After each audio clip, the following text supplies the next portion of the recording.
Olá, seja muito bem-vindo, muito bem-vinda a mais um podcast agrotributário.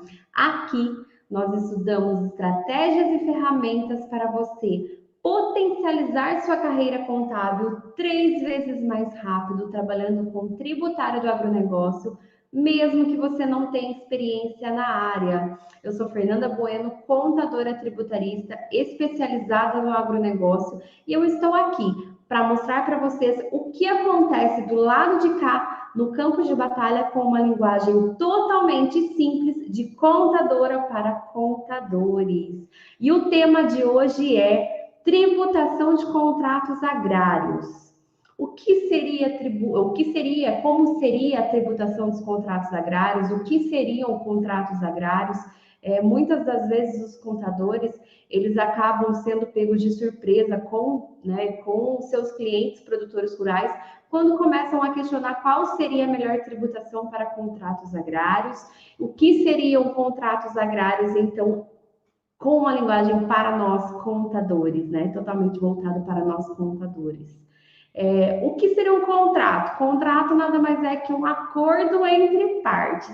Quando a gente está falando aí de contrato agrário, o que seria? O contrato entre um proprietário de terra e um produtor rural. Hoje no Brasil nós temos vários proprietários de terra que têm terra sem utilização e temos vários produtores rurais sem tanta terra para utilizar. Ou seja, tem alguns produtores rurais que eles compram, que eles têm a terra ali disponível, né? Tem bens, tem alguns imóveis rurais disponíveis, porém não tem a intenção de produzir, né? De ter uma produção, uma agricultura, uma pecuária, que seja, então não tem a intenção de produzir. Já temos alguns outros casos de produtores rurais que precisam de terra, né? Alguns têm terra, porém não têm a quantidade necessária que eles precisam para produzir. Então nós temos os dois lados, tanto vários proprietários de terra sem a intenção de produzir e vários produtores rurais que não têm terra para produzir. Entra aí o nosso contrato agrário. Quais são os tipos de contratos agrários que nós temos para depois a gente entrar para a tributação desses contratos agrários? Bom, nós temos aí dois casos. Temos de um lado o proprietário, temos do outro lado o produtor rural. O que acontece nesse contrato agrário? O proprietário irá ceder ao produtor rural o seu imóvel rural para que ele produza, seja para pecuária, seja aí para lavoura, agricultura com cultura permanente, agricultura com cultura temporária. Aí isso tudo é estabelecido já no contrato. Então, quando o proprietário irá ceder a terra, irá ceder o imóvel, ele lá no contrato já vai constar para que ele está usando, né? Para que ele vai usar. Seria para uma cultura permanente, para uma cultura temporária, ou cultura permanente, né? Nós podemos falar aí no caso de laranja, que é uma cultura de longo prazo. Ela não é permanente, mas ela leva muito tempo para produzir. E uma cultura temporária seria soja, milho, trigo, mais a cultura de grãos, que então ela leva um determinado tempo, porém ela irá sair, né? A temporária seria, no caso, isso. Ou uma pecuária, né? Seria gado, outro tipo de produção. Então, nesse caso, o proprietário, desde o primeiro momento, ele já está sabendo para que o produtor rural que vai pegar a sua terra, né, para quem ele está cedendo a terra, irá produzir. No caso, fisicamente, qual que é a diferença desses contratos? Né? Como fisicamente, financeiramente, qual que é a diferença desses contratos? Nós temos dois tipos de contrato inicialmente, que é duas modalidades de contrato. São contratos onerosos e contratos não onerosos. Dentro do contrato oneroso, nós temos duas modalidades que é muito utilizada no agro, né?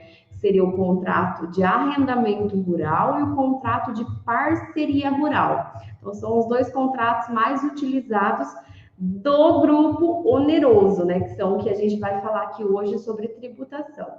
Mas algumas pessoas andaram me perguntando também sobre os contratos não onerosos, no caso, o contrato de comodato. O que acontece no contrato de comodato? Principalmente quando há a sucessão familiar, quando é instituído a holding rural, né, para uma possível sucessão familiar, os bens daquele produtor rural, ele é feita a constituição dele dentro da holding rural. Então, a proprietária da terra, isso é o que mais acontece, fica sendo a holding rural. E o que ele vai fazer? Só que essa holding, em muitos dos casos, ela não tem a intenção de produzir. Ela somente tem os bens para, né, para blindar o patrimônio do produtor rural, que é instituída essa holding, para que eles consigam fazer uma sucessão familiar, muitas das vezes ainda em vida, eles fazem a constituição dessa holding, então o bem ele vai ficar lá na holding.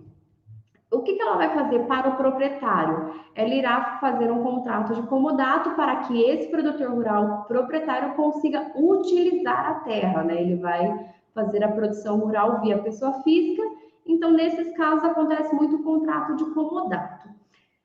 Mas nós iremos falar aqui hoje sobre a tributação dos contratos onerosos, né? No caso do contrato de comodato, não há não há dinheiro envolvido, então, nesse caso, não há tributação envolvida também. O que acontece no caso do contrato de arrendamento e o contrato de parceria? Qual é a diferença física, a diferença financeira de cada um desses contratos? O contrato de arrendamento é como se fosse um aluguel. Se nós estivéssemos falando de um imóvel urbano, seria como se fosse um aluguel, né? Tem um imóvel urbano ou uma sala comercial urbana, então todo mês o proprietário irá receber do inquilino o aluguel mensalmente, um valor fixo estipulado em contrato mensalmente, referente à utilização daquele imóvel. O arrendamento rural é igual. Então, o produtor rural, estipulado em contrato, no caso do agro, existe muito pagamento em sacas de soja, por exemplo, né, em produção. Porém, é estipulado que ao final daquela safra ou mensalmente será pago para o proprietário 100 sacas de soja por hectare, por exemplo. Pode ser alto, pode ser baixo, mas é apenas um exemplo. Naquele contrato, aí o pagamento de 100 sacas de soja. Qual que seria a diferença disso para o produtor rural, para o proprietário, né? O que acontece? Se o produtor rural que está produzindo naquela área, ele tiver aí uma frustração de safra, tiver uma geada ou tiver uma seca muito que irá comprometer aquela produção agrícola dele, ou se até mesmo ele perder toda a produção dele, mesmo assim ele tem que pagar ao proprietário da terra o valor estipulado em contrato. Então, o arrendamento rural existe, né? Por mais que exista êxito ou não na produção, o produtor rural terá que pagar ao proprietário da terra aquele valor estipulado em contrato. No caso da parceria agrícola, ambos, produtor rural e proprietário, serão sócios do negócio. É como se fossem sócios do negócio. Então, quanto maior for o lucro daquele produtor rural, maior é o valor que o parceiro agrícola, que o proprietário de terra que entrou em parceria irá pagar, né, irá receber nesse caso. Então, nesse caso, tem que analisar, né? Vocês têm que analisar qual seria o melhor para cada situação, no quesito físico e financeiro. Contrato de arrendamento rural é pago um valor fixo, estipulado em contratos, existe êxito na produção ou não, o produtor rural terá que pagar ao proprietário aquele valor já estipulado, né? No caso da parceria agrícola, caso o produtor rural ele tenha uma frustração de safra, ele tenha um prejuízo, O proprietário da terra também irá arcar conforme a sua porcentagem estipulada em contrato. Então, no contrato de parceria agrícola é estipulado qual seria a porcentagem que o produtor rural tem e qual é a porcentagem que o proprietário da terra tem. Então, nesse caso, se existe um prejuízo, o proprietário da terra também irá arcar com prejuízo. Mas, no caso, como em 2020, 2021, nós tivemos uma alta muito grande no valor das commodities agrícolas, por exemplo, no caso da soja, que atingiu um valor alto, o proprietário de terra que ele tem a distribuição de frutos, ele irá receber através de frutos, com certeza o valor que ele recebeu esse ano foi maior do que ele esperava, né? Porque o valor que o produtor rural teve, né, o lucro daquela produção foi maior do que o lucro, não, na verdade, os frutos daquela produção em valores deu muito maior do que todo mundo esse ano esperava, né? Então, nesse caso da parceria agrícola, para o proprietário, para esse ano, compensaria obviamente, caso o produtor rural teve uma produção alta, né? De nada adianta o valor estar alto e a produção não ser tão alta. Então, para o proprietário de terra, para esse ano, compensaria para ele ter o parceria agrícola. Mas o arrendamento rural, nós temos aí o benefício o proprietário tem o benefício de, caso haja prejuízo, ele não arca com o prejuízo. Mas como que funciona, né? Muitas pessoas me perguntam, mas Fernanda, como que funciona a tributação desses contratos? Como é a tributação de um contrato de arrendamento? Como que é a tributação de um contrato de parceria agrícola? Como que a Receita Federal enxerga cada um desses contratos, né? E qual que é a legalidade desses contratos perante a Receita Federal? Vamos lá, arrendamento rural. Como eu disse, o arrendamento rural é um valor fixo que se é recebido pelo proprietário da terra. Neste caso, ele deve ser tributado via como se fosse um contrato de aluguel, como se fosse um aluguel mensal, e ele deve ser pago via carnê-leão, ou seja, recebi o aluguel, o arrendamento esse mês, para o mês seguinte, eu já devo pagar o imposto de renda à alíquota de 27,5%, ou seja, a maior alíquota do imposto de renda. Então, esse valor ele deve ser pago como se fosse um aluguel. Ele entrará no imposto de renda da pessoa física daquele proprietário como se fosse um aluguel. Para o contrato de parceria agrícola, há o benefício de ele entrar, como ele é um parceiro daquela produção rural, ele também é um produtor rural, então ele também tem que ter nota fiscal, também tem que ter uma inscrição como produtor rural, e esse valor, esses frutos que ele irá receber, ele irá vender e entrará lá no campo de atividade rural. Né? Lá dentro da declaração do imposto de renda da pessoa física, nós temos um campo chamado atividade rural, onde você coloca todas as suas receitas e despesas e vai gerar o consequente lucro daquela sua atividade rural. Então, para o proprietário que opta pela parceria agrícola, ele irá ser tributado como uma atividade rural. O que acontece? Para muitos proprietários de terra, eles não têm despesa, pois dentro da tributação da pessoa física, do produtor rural como pessoa física, existem duas possibilidades: ele ser tributado ao lucro daquela atividade ou ele ser tributado como lucro presumido. Aí agora você vai me perguntar, mas existe lucro presumido e lucro real dentro da pessoa física? Sim, existe. Para a atividade rural, nós não damos esse nome. Esse nome é muito utilizado para empresas do comércio, mas a sistemática é a mesma, né? O nome é diferente, mas a sistemática é a mesma. Então, o produtor rural, ele também pode ser tributado com uma presunção do lucro, né? A presunção de 20% do lucro. Para muitos parceiros, para muitos proprietários que optam pela parceria agrícola, é muito mais vantajoso ele fazer pela presunção devido ao fato dele não ter tanta despesa.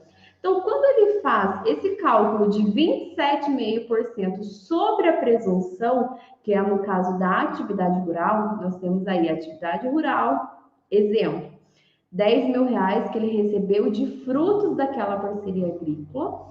Nisso, ele irá presumir um lucro de 20%. A alíquota efetiva que esse produtor rural parceiro irá pagar é 5,5%, né, contra aquela alíquota de 27,5%. Nesse exemplo de R$ 10.000 de frutos ou R$ 10.000 de arrendamento rural, de receita de arrendamento rural, se nós falássemos de arrendamento, ele iria pagar R$ 2.750. Se nós falássemos em parceria agrícola, ele paga R$ 550, com uma alíquota efetiva de 5,5%. Então, o valor tributário é muito diferente entre um arrendamento rural e uma parceria agrícola, né? Nós falamos aqui um exemplo de R$ 10.000, mas em contratos rurais, em contratos agrários, os valores são muito maiores que isso. Nós temos valores milionários de contratos. Então, para R$ 10.000, a diferença pode soar não tão grande, mas para contratos milionários, que são os contratos agrários, nós temos valores de impostos aí muito grandes. Aí o que acontece? Isso dá margem para que exista contratos de parceria, contratos de arrendamento, sendo tributados indevidamente como parceria agrícola. Como assim? A Receita Federal, já falei para vocês que a Receita Federal ela vem trazendo várias operações fiscais de regularização, de autorregularização de produtores rurais, né? Nós já estamos em vários estados, começamos no Rio Grande do Sul com a Operação Declara Grãos, apenas lá no norte do Rio Grande do Sul, depois, hoje nós temos operação em todo o Rio Grande do Sul, Santa Catarina, Paraná, Minas Gerais, algumas das operações lá do Rio Grande do Sul já está respingando em São Paulo, em empresas de São Paulo. Isso faz com que, se essas empresas de São Paulo elas tiverem relações com produtores rurais do estado de São Paulo, esses produtores rurais também, eu sempre falo, né? Sempre falo para os meus clientes que é o seguinte: quando a Receita Federal ela pega uma empresa foco, né? Pega alguma irregularidade em uma empresa, o que acontece? É ramificado para todas as pessoas envolvidas naquela empresa. Então, nesse caso aí de uma empresa lá do Rio Grande do Sul, nós tivemos nesse caso, né, que respingou aqui no estado de São Paulo, eu falo do estado de São Paulo, o que acontece? São empresas de Ribeirão Preto, São Paulo, interior de São Paulo, que são chamadas de noteiras, empresas que vendem notas para o produtor rural. Então, se essas operações também acontecem em outros estados, essas mesmas empresas que estão vendendo nota fiscal para produtores rurais do Rio Grande do Sul, venderem para outros estados, o que acontece? Automaticamente, alguns produtores rurais, não o estado inteiro, não é divulgado o estado inteiro, porém alguns produtores rurais de cada estado também é alvo de fiscalização. As maiores operações fiscais, na primeira fase, de primeiro momento, apenas estão observando omissões de receita ou receitas a menor declaradas por produtores rurais. Porém, a segunda fase dessas operações já estão querendo fiscalizar, já estão conseguindo fiscalizar as operações de arrendamento e parceria, onde estão encontrando muitos arrendamentos rurais sendo declarados como parceria agrícola. Como eu falei para vocês, existem muitos contratos milionários, contratos agrários milionários. E quando nós falamos de uma tributação que ela cai de 27,5% como arrendamento para 5,5% para a parceria agrícola, isso dá margem para que muitos arrendatários, para que muitos contratos de arrendamento sejam declarados como parceria agrícola. Mas vocês lembram que eu comecei explicando qual que seria a diferença física e financeira desses contratos? Então, Se nós, a olho nu, nós já conseguimos detectar uma diferença física e financeira, imagina a Receita Federal, né, que nós brincamos que ela tem um sistema chamado Arpia, né, que é realmente aquela ave de rapina, que é uma das aves mais poderosas, com olhos mais poderosos que existe. Então, ela tem um sistema que, inclusive, o nome é esse para que o quê? Ela consegue identificar todas as operações fiscais que acontecem com todo mundo, né? Hoje, do produtor rural, ela já consegue ver a movimentação financeira, ela tem acesso ao portal da nota fiscal eletrônica, onde tem todas as notas fiscais emitidas. Então, para que um contrato de parceria agrícola ele seja válido, existem emissões de notas fiscais entre parceiros, né, entre o produtor rural que ele produziu e o parceiro que está recebendo fruto. Então, se ele está declarando o arrendamento dele lá no campo de parceria agrícola, lá como atividade rural, ele tem que ter uma nota fiscal que ele vendeu esse produto. Então, tem que ser tudo muito bem amarrado, tem que ser tudo muito bem amarrado, tem que ser uma operação válida para que a Receita Federal considere realmente uma parceria agrícola. Ela dá, sim, o benefício que você consiga tributar menos, mas para isso você tem que fazer a operação o mais correta possível, né? O correto. Não seria nem o mais correto possível, porque para ela tudo tem que ser correto, né? Ela consegue fiscalizar tudo isso. Lá na Operação Declara Grãos mesmo, que entrou agora esse mês na terceira fase, ela já soltou um comunicado que é um dos itens que ela mais irá pegar pesado, né? Então, se a Receita Federal ela já está orientando aos produtores rurais sobre essas operações, produtores que ela já detectou falhas, né? Porque todas essas operações ela só faz a divulgação depois que ela já passou um bom tempo estudando cada um desses produtores rurais, né? Ali na primeira fase da Operação Declara Grãos mesmo, nós tivemos um estudo de 2016 a 2019.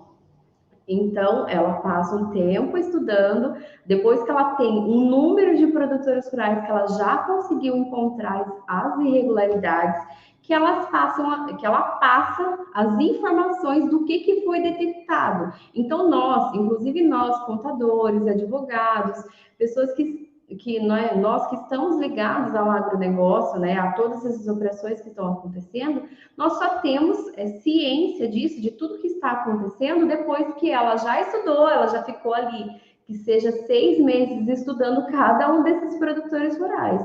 Então, o que acontece? Ela já sabe que houve irregularidade em cada um desses produtores rurais, ela já sabe os nomes desses produtores rurais e ela já mandou cartinha para cada um desses produtores rurais. É algo assim, hoje ela consegue já detectar, hoje a fiscalização, eu sempre comento, né, que por muitos anos não houve fiscalização na atividade rural. O produtor rural ele não está acostumado com essa fiscalização, com essas informações tão rápidas acontecendo, né? Nós contadores já temos essa experiência com empresas, grandes empresas de lucro real, lucro presumido, até mesmo do Simples Nacional, tem um nível de fiscalização muito alto em cima delas, né? Tem um nível de obrigações acessórias, a quantidade de obrigações acessórias que nós enviamos para a Receita Federal mensalmente, não é nem anualmente, né? Nós estamos falando do produtor rural, que são obrigações acessórias anuais, mas no caso das empresas de comércio, nós já enviamos obrigações acessórias mensalmente para a Receita Federal. Então, dependendo do estado, nós falamos aí de 7 obrigações acessórias mensais com a mesma base de dados. Então, ali você dá margem para erro, né? Tem alguns estados, no caso do estado de São Paulo mesmo, existe 2 obrigações acessórias que você envia com a mesma base de dados, né? Então, tem muitos estados que ainda estão com esse nível de obrigações acessórias. E a área rural nunca foi acostumada. O produtor rural nunca recebeu uma cartinha da Receita Federal dizendo que ele tinha alguma irregularidade. Porque o que acontece? Como que a Receita Federal conseguia fiscalizar a atividade rural lá antigamente? somente se ela desconfiasse, é o que eu falei, de uma grande empresa que ramificasse para cada um dos produtores rurais. Antigamente era assim, era para a Receita Federal conseguir detectar algum item, ela teria que ir até o produtor rural, né? Nós falamos hoje muito sobre o livro caixa digital do produtor rural. Mas há muitos anos o produtor rural já tem que escriturar o livro caixa analógico. Antigamente nós só chamávamos de livro caixa do produtor rural. Com a instituição do digital, hoje nós carinhosamente chamamos de livro caixa analógico. Mas esse livro caixa, ele sempre teve que ser preenchido. Então, o livro caixa digital do produtor rural nada mais é que um upgrade dessa declaração acessória.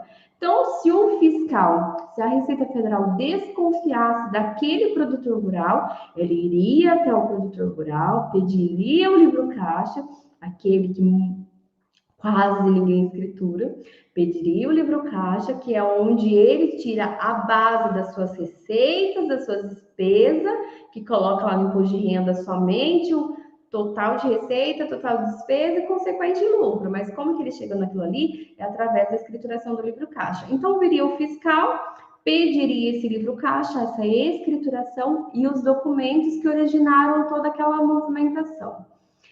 Então, para o contrato de arrendamento e para o contrato de parceria agrícola, para que ele conseguisse fiscalizar isso daí, ele teria que fazer todo esse trâmite. Desconfiou de uma empresa, desconfiou do produtor rural, foi até o produtor rural, pediu a escrituração, né? Analisou o imposto de renda, pediu a escrituração, pediu os documentos, para ele conseguir encontrar alguma irregularidade, alguma falha. Nisso levava anos, né? Não posso nem falar em meses, isso daí levaria anos para que conseguisse fazer essa fiscalização. Hoje não, hoje nós temos o portal da nota fiscal eletrônica que impacta o contrato de parceria, eu comentei com vocês que é preciso para que a parceria agrícola ela seja finalizada, para que ela seja documentada, então existe emissão de notas fiscais, não é somente lá redigir o contrato de parceria agrícola, receber o valor de frutos. Quando se fala em parceria agrícola, você não pode transferir dinheiro. Então, nós estamos falando mesmo de frutos da parceria. Então, se aquele produtor rural ele está produzindo soja, o proprietário irá receber em soja, né? O que acontece muito é que o produtor rural que faz a produção, né? Aquele produtor rural que ele está na ativa, ele produz, então ele negocia também a soja do proprietário, né? Mas quem vende essa soja é o proprietário. Então, existe aí muita venda casada, porém, a parte documental é preciso ser feita de maneira correta. Hoje, muitas cooperativas agrícolas, elas auxiliam nesses contratos de parceria, né? Inclusive, algumas cooperativas agrícolas emitem a nota fiscal correspondente aos contratos de parceria pela porcentagem de cada parceiro. Então, nós temos várias cooperativas agrícolas, agroindustriais e agrícolas, hoje que já fazem esse trâmite para os produtores rurais, tanto o proprietário quanto o produtor rural.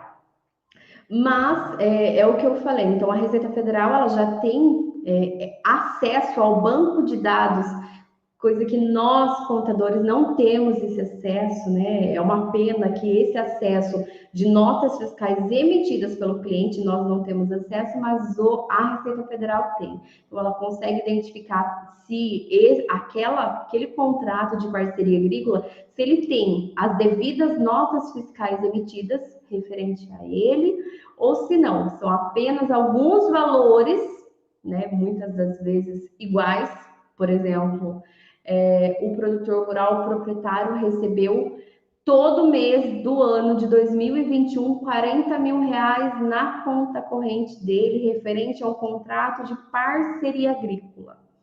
Isso é algo totalmente indevido, é algo totalmente incorreto perante a Receita Federal. Ela orienta que seja feito a devida nota fiscal. Existe alguns casos aí de você conseguir fazer um adiantamento de frutos, mas para isso o controle é maior, né? Existe um controle ainda mais rigoroso quando existe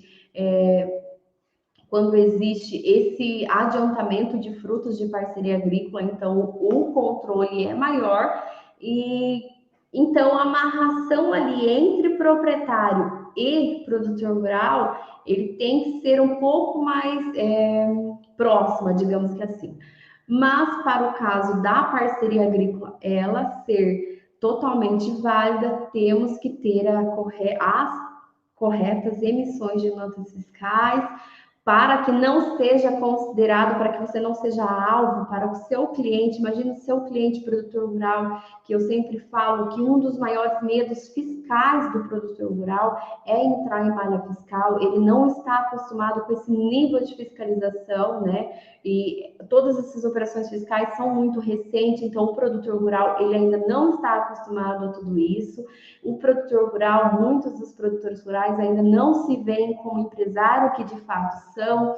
Eu sempre falo que a produção rural, ela fatura hoje muito mais do que muitas empresas do lucro real e lucro presumido. Só o agronegócio em 2020 faturou 7,45 trilhões de reais. Então é muito dinheiro e a Receita Federal, ela diminuiu muito a arrecadação tributária no ano de 2020 devido a ser um ano pandêmico. Então ela reforçou sim as fiscalizações no agronegócio e essas operações de contratos agrários está sendo alvo explícito. A Receita Federal já está falando explicitamente que esse item é um dos itens que ela mais irá pegar pesado quanto a produtor rural. Então, você tem que conhecer qual que é a tributação. Hoje eu falei sobre a diferença física, financeira e tributária de cada um desses contratos e os pontos que você tem que se atentar e você tem que conversar com o produtor rural. Então, esse contato que você tem que ter, eu sempre sugiro que o contrato de parceria agrícola e de arrendamento rural, ele tem que ser feito por um jurídico, mas você, contador, você tem que conhecer o que é, né?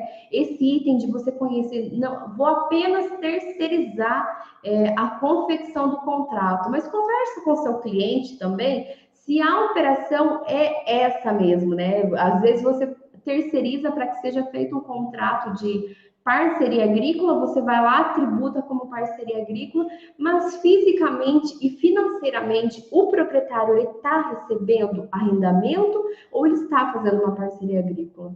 Ele usufrui, né? Ele recebe os frutos e ele também participa caso haja prejuízo? Então, para você contador, é uma pergunta que eu sempre faço. Então, se você já tem clientes que são produtores rurais, tenha essa conversa franca com cada um dos seus clientes. Se você tem cliente que é proprietário rural também, então tenha essa conversa para que você consiga mitigar os riscos que o produtor rural possa correr as próximas fiscalizações, que com certeza nós começamos no Rio Grande do Sul, Santa Catarina, Paraná, respingou em São Paulo, Minas Gerais também começou esse ano as fiscalizações e a Receita Federal vai acabar indo para cada um dos estados. Então, independente de qual estado você esteja, independente se no seu estado já esteja tendo fiscalizações, nas pesquisas que eu ando recebendo, nós estamos hoje com 19 estados, então eu falo para 19 estados, né? Ainda tem estados que eu não tenho ninguém da minha audiência, mas hoje batemos 19 estados, então independente se você está num estado